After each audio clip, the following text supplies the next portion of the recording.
তো নমস্কার বন্ধুরা, আশা করি সবাই ভালো আছেন। তো বন্ধুরা, আমি এখন যে বিষয়টা নিয়ে কথা বলবো সেটা শোনার পর আপনারা হয়তো আর ভালো থাকবেন না। কেন বলছি? তো আগামীকাল একটা ছবির ট্রেলার বেরিয়েছে যেটার নাম হচ্ছে ডবল স্মার্ট শঙ্কর, এবং যেখানে আমরা রাম পতিনানি এবং সঞ্জয় দত্তকে একসঙ্গে দেখতে চলেছি। তো এই ট্রেলারটার বিষয়ে কথা বলার আগে এই ছবির যে পরিচালক পুরী জগন্নাথকে একটা স্যালুট জানাতে হয়। ভাই, এই রকম ছবি বানিয়ে প্যান ইন্ডিয়া টানার চেষ্টা করছে। মানে এই ছবিটা প্যান ইন্ডিয়া তো দূরের কথা, তেলেগুর ইন্ডাস্ট্রির লোক দেখবে কিনা সন্দেহ আছে ভাই।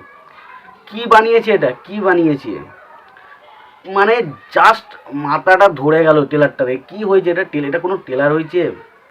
আর সেই ওভার দ্য টপ সমস্ত জিনিস, এই ওভার দ্য টপ মানে যা মানে একটা টাইম ছিল না, যে একটা সময় দেখবেন ছিল যখন আমরা সাউথের প্রথম প্রথম যখন মানুষ সাউথের ছবি দেখতো বসে বসে ইউটিউবে, তখন তারা কী করতো, একটা অডিয়েন্স দেখবেন, সাউথের অডিয়েন্স রয়েছে যারা ইউটিউবে এসে সিনেমা দেখে, তারা যা দেখায় যা খুশি দেখায় সব সিনেমা কিন্তু তারা দেখে।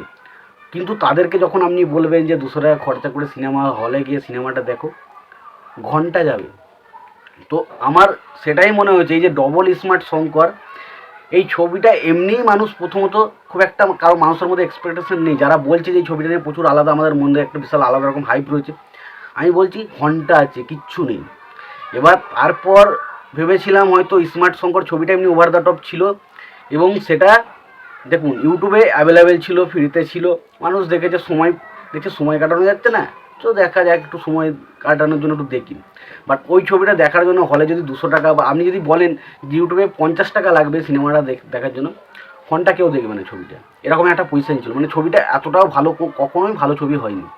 তবে ছবির মধ্যে কিছু স্মার্ট শঙ্করের মধ্যে যে বেশ কিছু ভালো বলতে হয়, যে মেমোরিটা চেঞ্জ হয়ে যায়, তখন একটা অন্যজনের মেমোরি আসে, তখন সে তার দুরকম বিলিভ করে, এই জিনিসটা একটু মানে অন্যরকম। বাট এই মুহূর্তে যদি এইসব নিয়ে আসে, সেটা নিয়ে একটা বিনম্র প্রশ্ন কিন্তু মানুষের মধ্যে থেকে যাবে, যে ভাই একটা মানুষের মেমোরি, একটা মানুষের মধ্যে আবার অ্যাকচুয়ালি মানুষের মধ্যে এবারে বলছেন সঞ্জয় দত্তর মেমোরি এবার ওখানে ঢুকবে, সঞ্জয় দত্তর মেমোরি, আবার তার সঙ্গে অলরেডি একজনের মেমোরি ঢুকেছে, তারপর রামপতিনী, তিনজনের মেমোরি একসঙ্গে কাজ করবে। মানে দেখুন বিষয়টা একটু ইন্টারেস্টিং আছে, বাট যেভাবে মনে হচ্ছে প্রেজেন্ট করা হয়েছে না, খুবই মানে ওভার দ্য টপ। মানে একটা জিনিস দেখতে ভালো লাগছে না, একটা মিনিটের জন্য আমার ভালো লাগবে না বিষয়টা। এবং সঞ্জয় দত্তকে কি করেছে ভাই, কিছুদিন আগে সঞ্জয় দত্ত বেশ ভালো ভালো ক্যারেক্টার করছে, যেখানে আমরা অগ্নিপথেতে প্রথম দেখেছিলাম, যেখানে ওকে ভিলেন ক্যারেক্টারটা দারুণ লেগেছিলো আমার, মানে বিগত তার বয়স্ক অবস্থার পর। এবং তার পরবর্তী সময় আমরা কেজিএফ চ্যাপ্টার 2 দেখি, এবং বেশ কয়েকটা ছবিতে তাকে আমরা ভিলেনের ক্যারেক্টার দেখি, বেশ ভালো লাগে। বাট এটা বুঝতে হবে না যে আমি যে ছবিটা করছি সেই ছবিটার ভিলেনের ক্যারেক্টার কোনো গুরুত্ব আছে কি না। কী করেছে ভাই, কিচ্ছু নেই, মানে জাস্ট আগা পাছা যে চিল্লে যাচ্ছে। এই যে রামপতিনী যখন তার শরীরে মেমোরি ঢোকাচ্ছে, সেখানে চিল্লাচ্ছে, হ্যাঁ আমার এটা কী হচ্ছে হচ্ছে, মানে যাচ্ছে তাই যাচ্ছে। তারপর তার সঙ্গে গানগুলো, মানে কান ফেটে যাবে এরকম অবস্থা, যাচ্ছে তাই। মানে একটা সিনেমা এতটা জঘন্য বানাতে পারে সেটা ট্রেলার থেকে বোঝা, মানে জাস্ট ট্রেলার থেকেই বোঝা যাচ্ছে ছবি ভাই কী হতে চলেছে। এবং সেই ছবিটাকে আবার প্যান ইন্ডিয়া রিলিজ করছে ভাই, সত্যি নমস্কার জানাতে হবে, নমস্কার। মানে পুরী জগন্নাথ স্যারকে মানে নমস্কার জানাতে হবে, এই লেভেলের ছবি বানিয়ে আবার প্যান ইন্ডিয়াতে নিয়ে আসছে। জাস্ট আমি জানি না এই ছবিটা চলবে কিনা, আমার মনে হয় না কোনো মানে দর্শক ইন্টারেস্ট রয়েছে বলে এই ছবিটায়। এবার যারা ধরুন রিভিউ করে তাদেরকে বাধ্য হয়ে দেখতে হবে, বাট সাধারণ দর্শক কতটা ইন্টারেস্ট রয়েছে ছবিটার মধ্যে সেটা খুব চাপ রয়েছে, এবার আমি বলতে পারি। তবে আমি কয়েকজন ইউটিউবারকেও দেখলাম যে এই ছবিটা আসার পর তারা আবার বলছে না কি এই ছবিটার জন্য, এই যে জনের বেদা বলে যে ছবিটা আসছে এবং অক্ষয় কুমারের খেল খেলবে, এই দুটো ছবি নাকি চাপে পড়বে। বলছে স্ত্রী 2 ভালো ব্যবসা করবে, বাট এই ছবি দুটো চাপে পড়বে।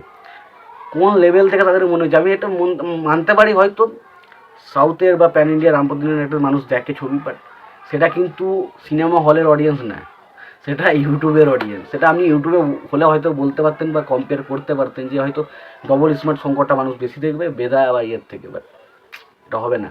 এবার আমি একটা কথা ডেফিনেটলি বলতে পারি যে স্ত্রী 2 এর পর যদি কোনো ছবি 15 আগস্ট ভালো হতে চলেছে, সেটা অবশ্যই বেদা ছবিটা হবে হিন্দিতে। এবং বাংলায় যে দুটো ছবি আসছে বাবলি এবং পদাতিক, আমি মনে হয় যে বাবলি কী করবে আমি ঠিকঠাক বলতে পারছি না, বাট পদাতিক কিন্তু বক্স অফিসে দারুণ একটা সাকসেসফুল ছবি হতে চলেছে, এটা খুব বলতে পারি। তো আমাদের বাংলার কথা বললে বাংলাতে কিন্তু যে কাজগুলো আসছে সেটা কিন্তু ডেফিনেটলি ভালো কাজ আসছে, এটা বলতে পারি।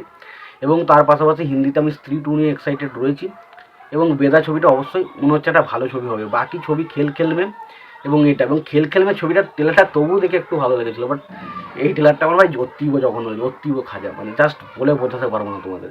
তোমরা যদি না দেখে থাকো অবশ্যই ট্রেলারটা দেখো না, দেখলে ভাই মাথা খারাপ হয়ে যাবে। তো আমাদের এটাই বলা ছিল, তোমাদের কি মতামত জানিও। ভিডিওটি ভালো লেগে থাকলে লাইক কমেন্ট শেয়ার করে দিও। চ্যানেলটা নতুন হয়ে থাকলে অবশ্যই চ্যানেল সাবস্ক্রাইব করে নিয়ে পাশে বেল আইকন অবশ্যই প্রেস করে দিও। ভালো থেকো, সুস্থ থেকো, দেখা হচ্ছে পরে ভিডিওতে।